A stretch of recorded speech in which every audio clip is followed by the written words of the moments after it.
Simplest and best tax reform is we should adopt a simple, flat tax where every American can fill out our taxes on a postcard.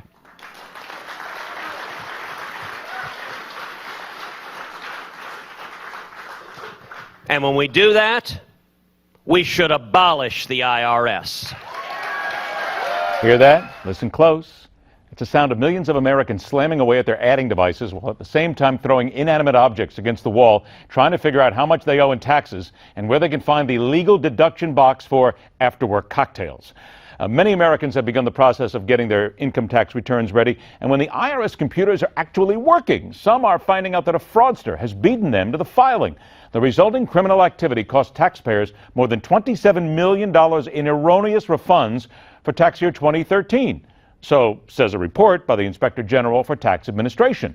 Let's dig in and talk taxes. Vice President for Policy and Communications at Citizens Against Government Waste. A pleasure to welcome back Leslie Paige. Whew. The IRS, Leslie, and waste, they just seem to go together. The Treasury Inspector General. Refunds claimed on potentially fraudulent tax returns are not erroneously released. Wait a minute, this blew my mind here. All this money spent in the IRS, all these people sitting there, and they still can't figure out who to send the refunds to. Well, keep in mind they are highly vulnerable right now. The IG, the Inspector General that you mentioned, has repeatedly reported that the IRS is at risk for losing $21 billion over a 5-year period, but that is a conservative number. Now, the IRS disputes that.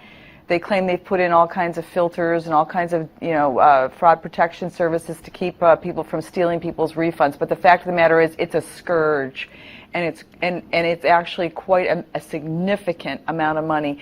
They can't. In fact, they've admitted to the IG they don't really know how much they're losing to taxpayer ID refund. That is, someone goes out and gets your Social Security number or your individual taxpayer ID number, and they use it to file for your refund before you have a chance to file for your refund.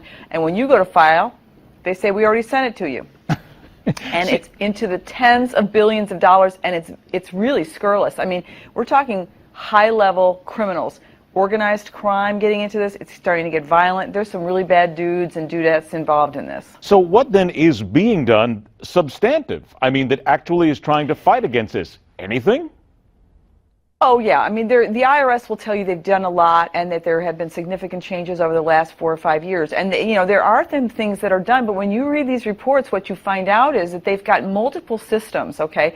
They've got a new one called Refund or Return Review Program that doesn't speak to its old electronic version of the fraud detection system that they have. They have 2 or 3 databases that they're working on. One of them is so far behind schedule now, and it's $80 million over budget, and it's been in the process for 7 years, and there's no end in sight. And they don't talk to each other, these databases. So there's huge amounts of problems with data management and IT systems in the IRS, and they're having a very hard time creating systems that talk to each other so they can verify that you are who you say you are, that you actually had this much in taxes, that you are owed this much in a refund. And there's also all kinds of mismatch issues. We issue our refunds in this country within 21 days, essentially. I mean, Koskinen, the commissioner, is still out there every day saying, oh, don't you worry, even though we got problems, you're still going to get your refunds in 21 days. Well, at that point, the IRS doesn't even have the proper withholding information from your employer. So they're doing that match after your refund's already gone out the door. We need to slow the process down. That's one thing that they should be doing. They also claim they need a lot more money. That's always Koskinen's refrain. We need more money. The government wants more money. Oh, what a shock. Listen, I only got about 60 seconds left, and while we're talking about the IRS, and we heard Ted Cruz, who's one of those who famously says, we have to get rid of the IRS. They waste billions of our taxpayer dollars. They simply can't get the job done, no matter how they try. But isn't it fair to say, Leslie, you simply can't get rid of the IRS? Don't we have to face facts? Well, we can't get rid of the IRS with the tax code that we have. I mean, we have a tax code that drives the bureaucracy. The amount of people that we have to help us manage our tax code is the driver of this problem.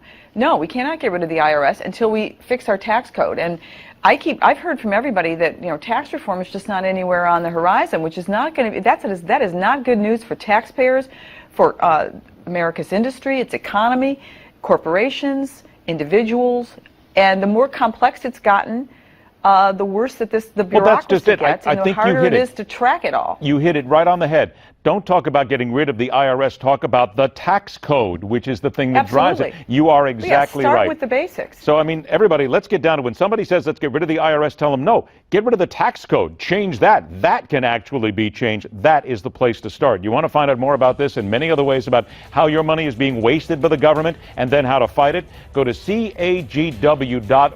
Citizens Against Government Waste, and they will enlighten you. And right now, we need enlightening. Leslie Paige, always a pleasure. Thanks so much for joining us. We will talk to you again real soon. And by the way, we never waste your time. Next, more to come on The Hardline.